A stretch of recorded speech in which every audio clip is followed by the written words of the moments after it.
ETF index mutual funds నేర్చుకుని stock మార్కెట్లో రాణించాలనుకుంటున్నారా? వెంటనే ఈ నెంబర్కి కాల్ చేయండి.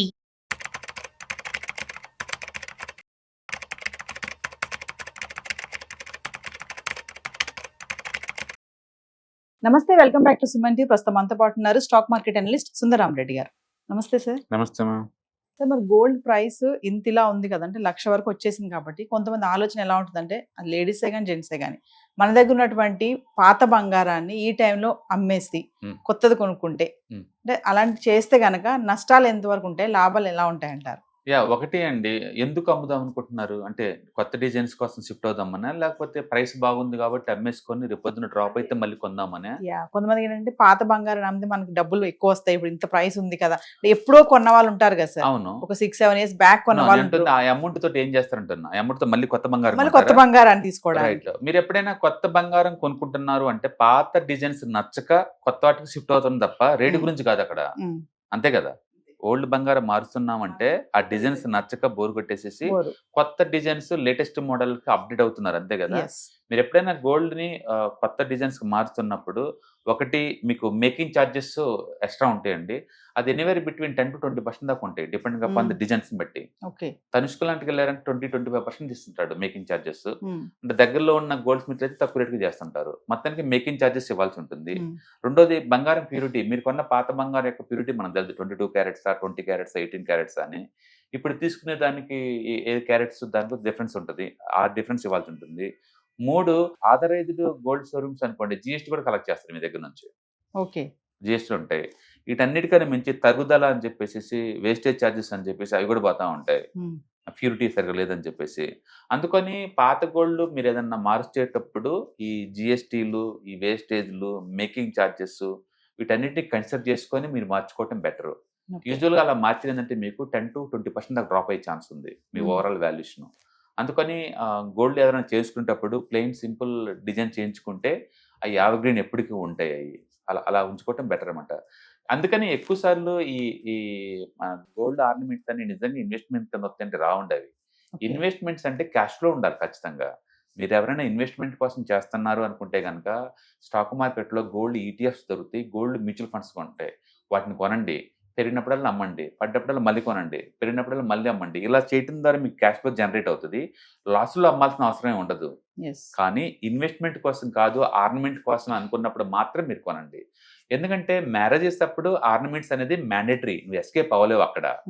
100 గ్రాముల బదులు 50 గ్రాములు పెట్టడం కంపల్సరీ కదా, దానికోసం అయితే కొనండి తప్ప ఇన్వెస్ట్మెంట్ కోసం అయితే గోల్జులు పోవద్దు. అన్నెసరీగా ఫ్రీక్వెన్సీగా చేంజెస్ చేయొద్దు, లేటెస్ట్ డిజైన్స్ అంటూ చేయమాకండి. ఎందుకంటే మీరు చేస్తే వీటిని కన్సిడర్ చేయాలా, మేకింగ్ ఛార్జెస్, వేస్టేజ్ ఛార్జెస్, జిఎస్టీలు, అదర్ ఛార్జెస్ అన్ని వేస్తూ ఉంటారు. మీకు ప్రతి మార్చినప్పుడల్లా మీరు ఎంతో కొంత వాల్యూ కోల్పోతూ ఉంటారు. అందుకని రేటు పెరిగింది తగ్గింది అని కాకుండా మీరు ఎందుకు మారుస్తున్నారో క్లారిటీగా అనుకుంటే మనం చేసుకోవచ్చు.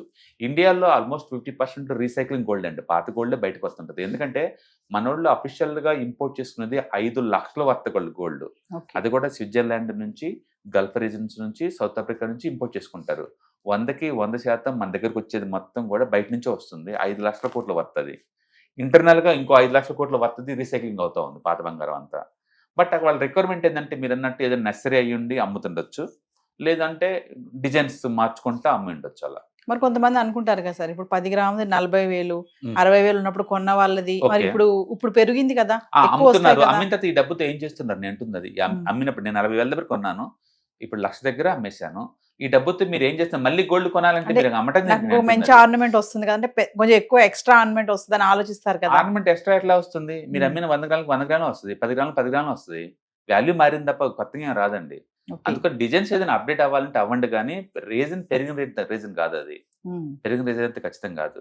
ఇంకా చెప్పాలంటే ఈ మధ్య చైనాలో ఏం చేశారంటే వాళ్ళు బంగారాన్ని ఇన్స్టెంట్ గా కరిగించడం, అక్కడ ఏటీఎం మిషన్ లాంటి ఉంటాయి అనమాట. మన ఇన్స్టెంట్ గా పెట్టగానే దాన్ని ప్యూరిటీ బేస్ గా తీసుకొని ఎన్ని క్యారెట్స్ గోల్డ్ చూసి స్పాట్ లో కరిగి మెల్ట్ అయిపోయి అంత ఈక్వల్ డబ్బు నీ బ్యాంక్ అకౌంట్ లో డిపాజిట్ అవుతుంది స్పాట్ లో.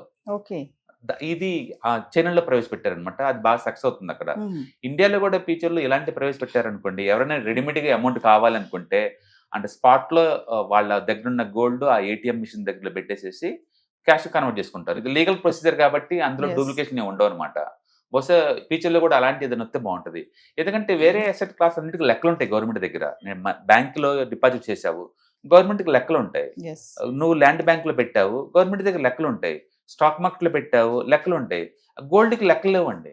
Hmm. ఇండియాలో 24,000 టన్నుల గోల్డ్ ఉందనే కానీ ఎవరి దగ్గర ఉంది, ఎలా మూవ్ అవుతుందో కూడా ఎవరికి గవర్నమెంట్ ట్రాకింగ్ లేదండి. Yes. అందుకని ఈ ఎసెట్ మీద ఎవరికి కంట్రోల్ లేవు. అందుకని లాస్ట్ ఇయర్ 35% పెరిగినా కూడా ఈ పెరిగిన బెనిఫిట్ ఎవరైనా నిజంగా పొందుతున్నారా అంటే ఎవరి దగ్గర వాళ్ళు పెరిగింది అని అనుకోవటమే తప్ప వాళ్ళు దాన్ని ఏమి ఎంజాయ్ చేయట్లేదు అక్కడ.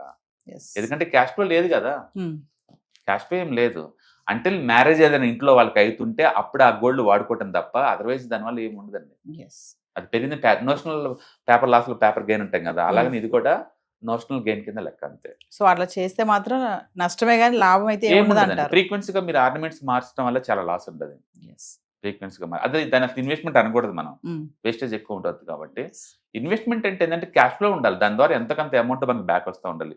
ఇల్లు కొని రెంట్కి ఇచ్చావు, ఎంతకంత క్యాష్ ఫ్లో ఉంది. బ్యాంక్ లో మనీ డిపాజిట్ చేశాను, ఎంతకంత క్యాష్ ఫ్లో ఉంది. Yes. అదే గోల్డ్ ETF మ్యూచువల్ ఫండ్ కొన్నాను, ఫ్రీక్వెన్సీగా అప్పుడప్పుడు అమ్ముతా ఉంటాను, పడ్డప్పుడు కొంటా ఉంటాను, క్యాష్ ఫ్లో ఉంది. గోల్డ్ ఫిజికల్ గా ఆర్నమెంట్ రూపంలో కొంటే క్యాష్ ఫ్లో ఎక్కడ ఉంది, స్టక్ అయిపోయింది మొత్తం. Yes. అది తిరిగి నువ్వు అమ్మవు కదా ఎప్పటికీ, Hmm. ఏముండదు. మరి గోల్డ్ ఇలా ఉంది కదా సార్, ప్రైస్ ఎంత వరకు మళ్ళీ రిటర్న్ బ్యాక్ రావచ్చు అంట, ఛాన్సెస్ ఏమైనా ఉన్నాయంట? గోల్డ్ లో ఉన్న బ్యూటీ ఏంటంటే ఒకసారి పెరగటమే అండి, తగ్గటాలే ఉండవు పెద్దగా. Hmm. తగ్గినా సరే ఒక 2 to 5% తగ్గిద్దేమో కానీ టూ మచ్ గా ఏం పడదు. నేను అనుకోవటం ఏంటంటే ఈ ప్యానిక్ ఎండ్ అయితే తప్ప క్లారిటీ రాదు ఒకటి. ఓకే. ఈ ట్రంప్ 90 days విండో టైం ఇచ్చాడు కదా, అప్పటికే 15 days అవుతుంది. ఇంతవరకు ఏ కంట్రీ వాళ్ళు కూడా నెగోషియేషన్ ఇంకా క్లారిటీ రాలేదు. ఇది ఎంతవరకు షేప్ అవుతుందో మనకు తెలియదు. ఈ 90 days ఈ అన్సర్టనిటీ ఇంతే ఉంటుంది. గోల్డ్ మామూలుగా అయితే 14 years cup and handle pattern breakout అయింది అనమాట డాలర్ Yes. ఫార్మేట్ లో. దాని టార్గెట్ 3,000 కానీ 3,000 దాటి 3,400కి వచ్చింది అది డాలర్ ఫార్మేట్ లో. అందుకు టూ మచ్ మూవ్ అయింది ఆల్రెడీ. Yes. కానీ ఈ ప్యానిక్ చూస్తే రోజుకి ఇలా 1% 2% మూవ్ చూస్తే ఇది కనుక 1,10,000 దాకా పోయే ఛాన్స్ ఎక్కువ ఉంది అనిపిస్తుంది. డిసెంబర్ కల్లా కిందకు వస్తే 90,000 దగ్గర రావచ్చు. Yes. మొత్తానికి ఇది నెక్స్ట్ 1 year లో 1,10,000 కింద పైకి కిందకి 90,000 చొప్పున రొటేట్ అవుతుంది తప్ప అందరూ అనుకున్నట్టు పడే అంత ఛాన్స్ లేదండి. Yes. ఎందుకంటే సెంట్రల్ బ్యాంక్స్లే ఇండియాలో ఉమెన్ కొన్నట్టు ఈజీ కొనేస్తున్నారు. వాళ్ళ దగ్గర డాలర్ డంప్ చేసుకుంటూ అండ్ గోల్డ్ లోకి కన్వర్ట్ చేసుకుంటున్నారు. అందుకని Yes. అంత డిమాండ్ వస్తుంది వరల్డ్ వైడ్ గా.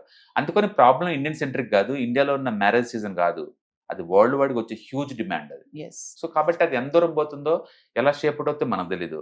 స్టాక్ మార్కెట్లో ఏంటంటే ట్రెండ్ ఈజ్ ఎవర్ ఫ్రెండ్ అంటారు. ఆ ప్రస్తుతానికి ఆ ట్రెండింగ్ నడుస్తుంది, Yes. దాన్ని ఫ్రెండ్లీగా తీసుకుని మీరు కూడా కొనాలి తప్ప ఇది ఎక్కడ పడుతుందని మనం వెయిట్ చేయకూడదు. Yes. ట్రెండ్ కంటిన్యూ అవుతుంది. మేబీ 1,10,000 అలా రావచ్చు. ఇప్పటికైతే అది ఆగిద్ది అంటానికి ఎలాంటి సింటమ్స్ కనపట్టలేదండి. Yes. అక్కడ డాలర్ డ్రాప్ అవుతుంది, ఇది ఇలా పెరుగుతుంది. పెరుగుతుంది. బహుశా ఇది ఆగితే ఇది ఆగొచ్చు, Yes. ఇది పెరిగితే ఇది పడొచ్చు. పడచ్చు. అంటే ముందు మరి అక్షయ తృతీయ ఉంది కదా సార్, ఇప్పుడు కొనొచ్చు అంటారా? అప్పటి వరకు ఆగితే ఏమన్నా నేను benefit అంటున్నదే, ఉంటుందా? మీరు ఇన్వెస్ట్మెంట్ కోసం కొంటున్నారా లేదా ఆర్నమెంట్ కోసం కొంటున్నారా? ఇంట్లో మ్యారేజ్ కోసం ఆర్నమెంట్ అయితే మ్యాండేటరీ, ఎస్కేప్ అవ్వలేరు. Hmm. ఇన్వెస్ట్మెంట్ కోసం అయితే పోస్ట్ పోన్ చేసుకోవచ్చు కదా కావాలంటే. Yes. ఏదైనా సరే ఎస్ఐపి ఫార్మేట్ లో కొంటే బ్యూటీ ఏంటంటే పడ్డా పెరిగినా అన్ని బ్యాలెన్స్ అవుతుంటాయి కాబట్టి మనకు వచ్చే పని లేదు. రెండోది నీకు 12 to 12% కావాలంటే గోల్డ్ పెట్టచ్చు, Yes. అంతకంటే ఎక్కువైతే మనం ఎక్స్పెక్ట్ చేయలేము. Last year too much gold పెరిగింది కాబట్టి ఈ సంవత్సరం అంత పెరగడానికి ఛాన్స్ లేదు. కానీ వరల్డ్ వైడ్ కండిషన్స్ అన్ని ప్రస్తుతానికి గోల్డ్ కి కన్వీనియంట్ గా ఉన్నాయి కాబట్టి అది ఎంతలోనే పోవచ్చు. అది ఎంత అనేది మనకి డాలర్ ఇండెక్స్ మూవ్మెంట్ బట్టి ఉంటుంది. Yes. Thank you, sir. Hi, మీరు స్టాక్ మార్కెట్ కి కొత్త లేదా మీరు మార్కెట్ లో ఉన్నా సరే మనీ మేక్ చేయడం టఫ్ గా ఉందా? అంటే స్టాక్ మార్కెట్ లో ఎన్ని సంవత్సరాలు ఉన్నా సరే ఇంకా బ్రేకింగ్ ఏం రావట్లేదా? లేదా మీరు పెద్ద మొత్తంలో స్టాక్ మార్కెట్ లో మెయింటైన్ చేయాలనుకున్నారా? మీ పొజిషన్ ఏదైనా అయి ఉండొచ్చు. స్టాక్ మార్కెట్ లో కనుక లాంగ్ టర్మ్ లో మనీ మేక్ చేసుకోవాలనుకుంటే షార్టెస్ట్ పాసిబుల్ వే అంటే ETFs, index funds, mutual funds ద్వారా లిటిల్ బిట్ ఈజీగా ఉంటుందన్నమాట. కాబట్టి మీకు ఎవరికైనా ఇంట్రెస్ట్ ఉందంటే ETFs, index funds and mutual funds నేర్చుకోవడానికి ఇది బెస్ట్ పాసిబుల్ వే ఏంటంటే ETFs, index funds and mutual fund course. ఇది ఎవ్రీ మంత్ వీకెండ్స్ లో సాటర్డే, సండే, మండే ఇలా 3 రోజుల్లో daily 2 hours totally 6 hours program ద్వారా నేర్పడుతుంది. ఇంట్రెస్ట్ ఉన్న పార్టిసిపెంట్స్ కింద స్క్రోల్ అవుతున్న నెంబర్స్ ని కాల్ చేయడం ద్వారా లేదా రిజిస్ట్రేషన్ చేసుకోవడం ద్వారా మీ సీట్ ని బుక్ చేసుకోవచ్చు.